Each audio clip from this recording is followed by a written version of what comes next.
Break के बाद स्वागत है आपका। विधानसभा का बजट सत्र की कार्यवाही का आज अंतिम दिन है।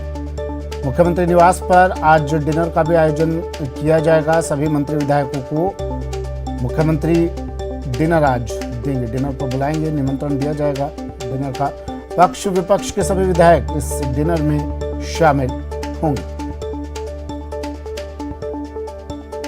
बजट सत्र की कार्यवाही का आज आखिरी दिन और आज डिनर पर, रात्रि भोज पर बुलाया जाएगा सभी मंत्री विधायकों को।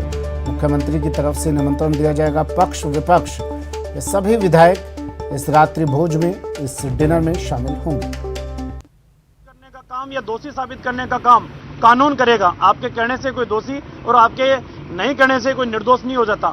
इसलिए तत्काल विधायक जी को अपनी संवेदनशीलता का परिचय देते हुए कानूनी प्रक्रिया के अंदर अपने बेटे को, जो भी इन्वेस्टिगेशन ऑफिसर है, उसके सामने पेश करना चाहिए और एक न्यायिक प्रक्रिया है उसका सामना करना चाहिए। राजस्थान के अंदर ये पहली घटना नहीं है। राजस्थान में 26 लाख परिवारों के रीट मामले में जो आरोपी है, जेल की सलाखों के पीछे जाके है, इसी राजस्थान सरकार के विधायक होली के जश्न के अंदर उनके साथ मनाने का काम करते हैं। इसी सरकार के विधायक जिनके पिलर के ऊपर सरकार टिकी हुई थी, वो विधायक अपने जश्न के अंदर, अब हथियार वैध है या अवैध ये भी जांच का विषय है, लेकिन सार्वजनिक तौर के ऊपर हवाई फायरिंग करना और जश्न के अंदर शामिल होना, मेरे ख्याल से राजस्थान के इतिहास के अंदर सरकार के नुमाइंदे इस तरीके के कृत्य के अंदर शामिल है। हमारे नेता प्रतिपक्ष और हमारे पार्टी के वरिष्ठ नेता जो तय करेंगे उसी का अनुसरण हम सब विधायक करेंगे। लेकिन हमने हर मुद्दे के ऊपर इस विधानसभा सत्र के अंदर सरकार को घेरने का काम किया है, लेकिन सरकार हर मुद्दे के ऊपर बसती हुई नजर आती है। जो माननीय विधायकों ने सवाल खड़े किए, उन सवालों का उत्तर देने में भी मंत्री असफल रहे हैं। तो चाहे रीट के 26 लाख परिवारों का मामला हो, चाहे क्राइम का मामला हो, चाहे कर्ज माफी का मामला हो, चाहे किसानों का प्रीमियम कटने के बावजूद भी उन्हें मुआवजा राशि नहीं मिलने का मामला हो, हर मुद्दे के ऊपर सरकार को हमने घेरने का काम किया है। लाखों युवा सरकार की भर्ती का इंतजार कर रहे हैं, लेकिन भर्ती या तो जो भी सक्षम बोर्ड है या आरपीएससी है या माध्यमिक शिक्षा बोर्ड है उसमें अटक रही है या फिर न्यायिक प्रक्रिया के अंदर अटक रही है। हम चाहेंगे कि राजस्थान की सरकार, सदन में भी हमने घेरने का काम किया था और अब सड़क के ऊपर भी सरकार को घेरने का काम करेंगे।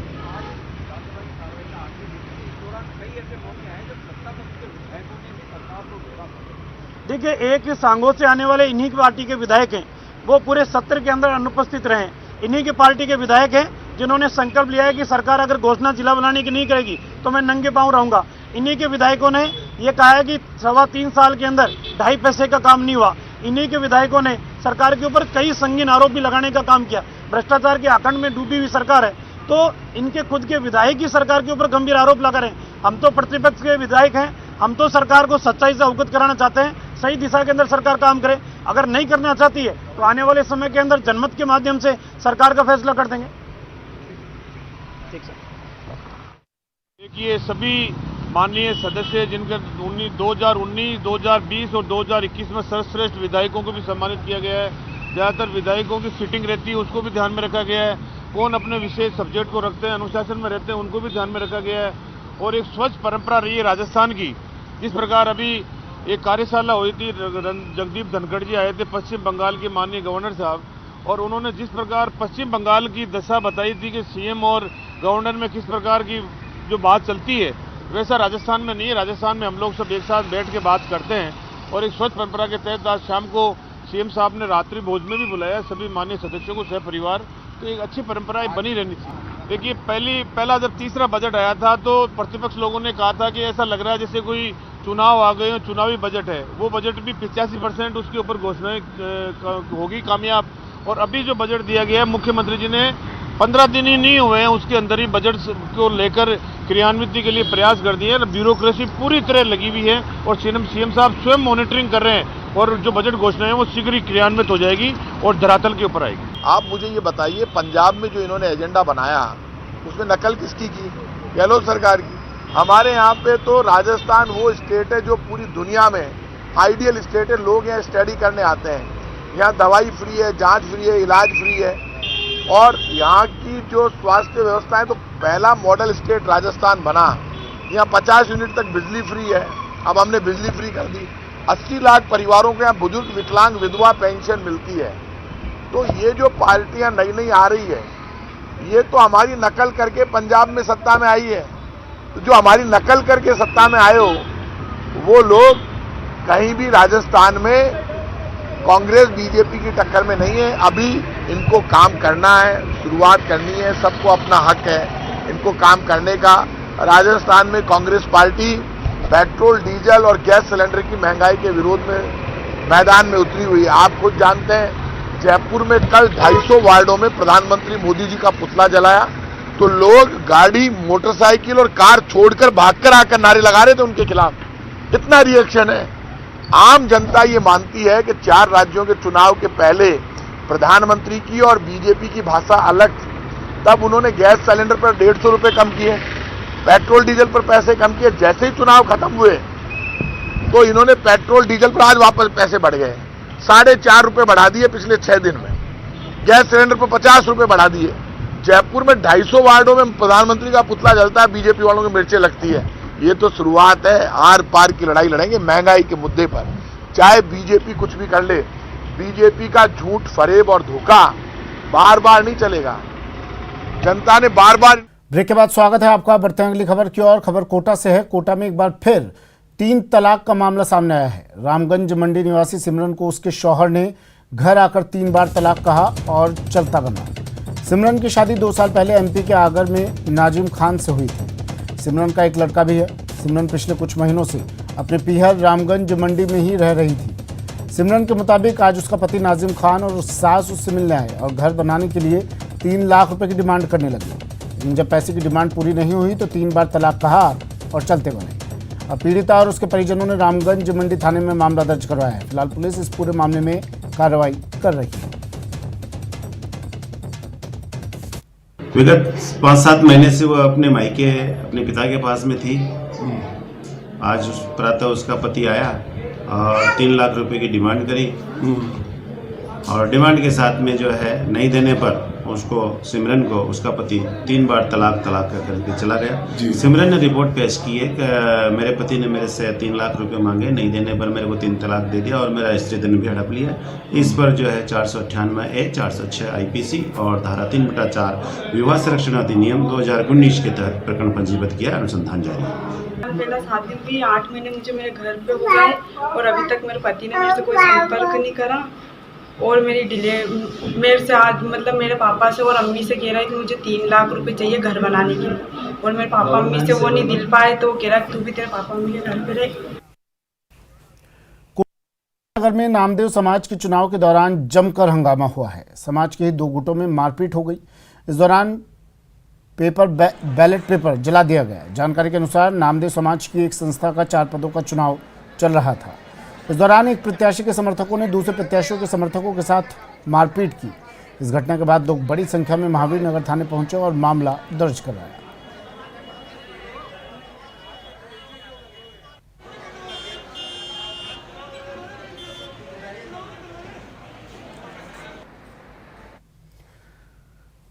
केंद्रीय श्रमिक संगठनों की हड़ताल आज। केंद्र के खिलाफ श्रमिक संगठनों की हड़ताल। बैंक, बीमा, आयकर विभाग के कर्मचारी हड़ताल कर रहे हैं। इस हड़ताल में शामिल हो रहे हैं RMS, खेतड़ी कॉपर प्रोजेक्ट के कर्मचारियों ने भी हड़ताल की है।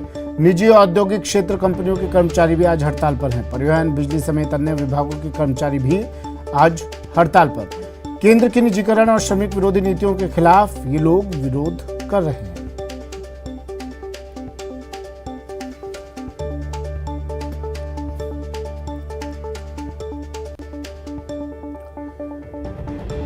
अब आपके लिए एक ज़रूरी खबर है। अगर आपको सोमवार और मंगलवार को बैंक का कुछ काम करना है तो आपको निराश होना पड़ेगा, क्योंकि आज और कल बैंक बंद रहेंगे। बैंक हड़ताल के चलते आपका बैंक का काम पूरा नहीं हो पाएगा। देश भर के सरकारी बैंकों में आज और मंगलवार को हड़ताल रहेगी। प्रदेश में भी हड़ताल का असर देखने को मिलेगा। प्रदेश में बैंकों की करीब 2500 से ज़्यादा शाखाएं पूरी तरह से बंद रहेंगी। हड़ताल में सार्वजनिक बैंकों के साथ सहकारी और ग्रामीण बैंक भी शामिल होंगे। इसके साथ ही ATM सर्विस भी प्रभावित हो सकती हैं। यह हड़ताल प्राइवेटाइजेशन के साथ साथ अन्य मांगों को लेकर की जा रही है।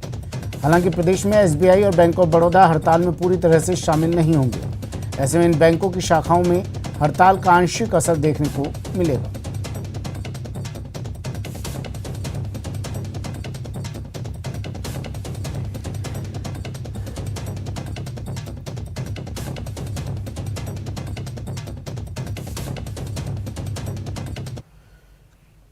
वहीं तेल के दामों में लगातार इजाफा जारी है। 7वें दिन भी 7 दिन में छठी बार पेट्रोल डीजल की कीमतें बढ़ी हैं।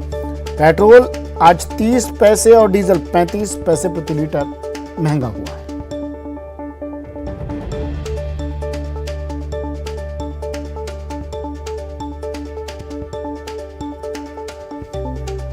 सात दिन में छठी बार बढ़ी पेट्रोल डीजल की कीमत। पेट्रोल 30 पैसे और डीजल 35 पैसे प्रति लीटर महंगा।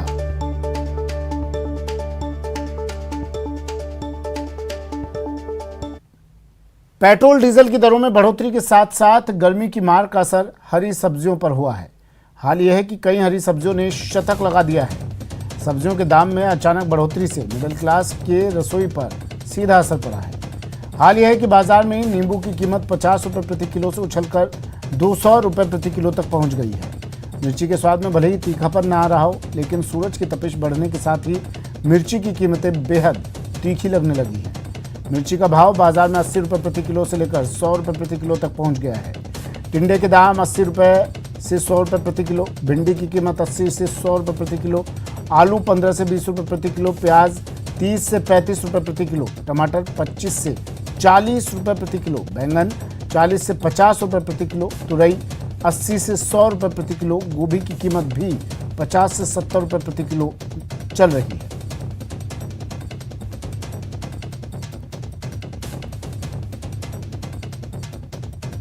रेट में आपके लौकी 30 से 40 रुपये किलो है, भिंडी 60 से 80 से 100 है, तुरई 100 से 120, मिर्ची 100 से 120, नींबू 160 से 200 रुपये, आलू 15-16 रुपये, प्याज 30 से 40 रुपये, टमाटर 30 से 40 रुपये किलो आज की रेटें हैं। मंडी में शॉर्टिंग के वजह से, माल कम आने की वजह से कीमतें बढ़ रही है। अभी 1 से 1.5 महीना रेगुलर रहेगी। के मुकाबले तो अभी महंगी हुई है सब्जियां।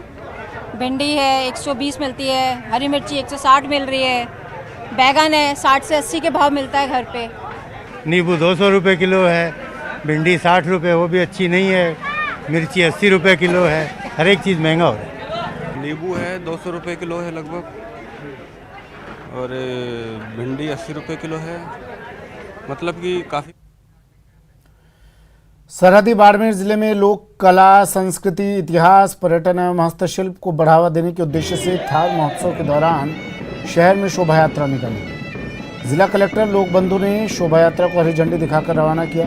शोभा यात्रा में पारंपरिक वेशभूषा में जिला कलेक्टर लोकबंधु समेत जिले के प्रशासनिक अधिकारी मौजूद रहे।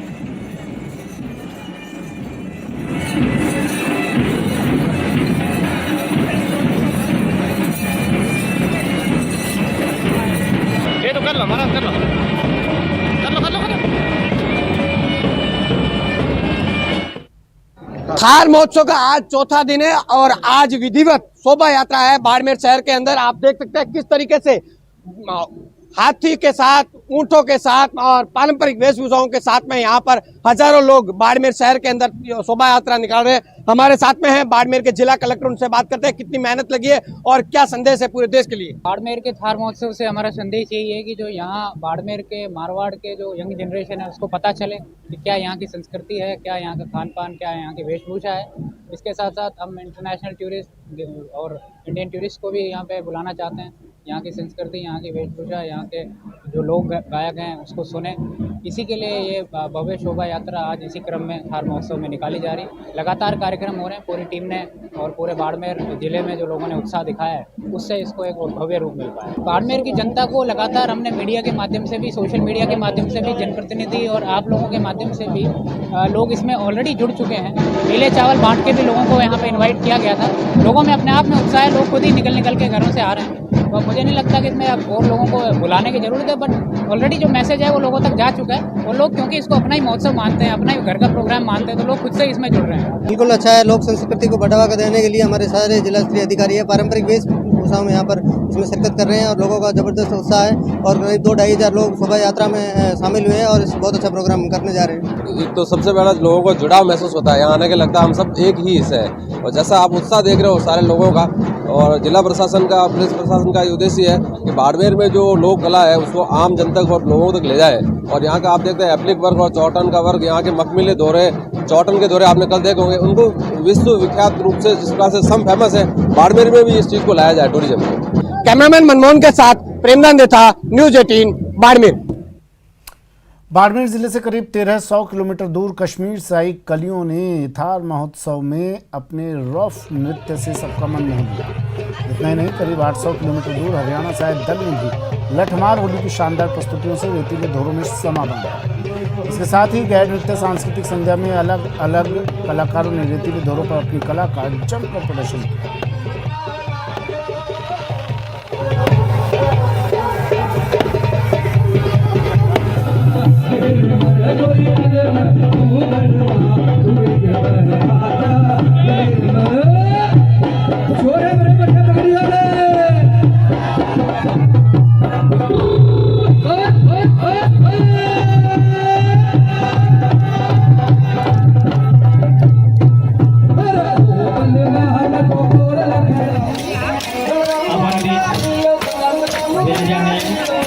न्यायाधीश आदित्य जी बिश्नोई, न्यायालय चौटन, आप लोग मेहमान स्वागत। सुरेश जी शर्मा बंद था कोरोना काल की वजह से, तो अभी वापस ये जो शुरू हुआ है तो उसमें हम हमारी टीम दल के साथ में आए, प्रस्तुति दी, बहुत बढ़िया लगा। और आगे भी इस प्रकार के कार्यक्रम होते रहें तो ग्रामीण परिवेश के जो कलाएं हैं लोगों के सामने आती रहेगी।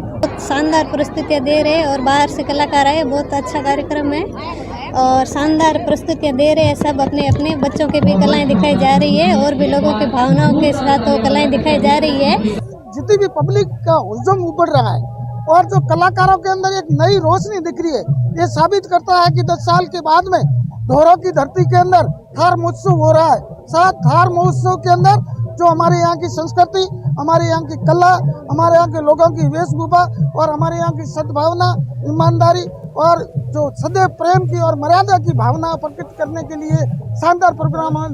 बहुत अच्छा कार्यक्रम है। ये संस्कृति कला के बारे में हमारे को तो पता है लेकिन हमारे आने वाली पीढ़ी को पता होना चाहिए, इसलिए ये कार्यक्रम हर साल आयोजित होना चाहिए और बाहर से कलाकार आए। फिलहाल इतना ही, दीजिए इजाजत, नमस्कार।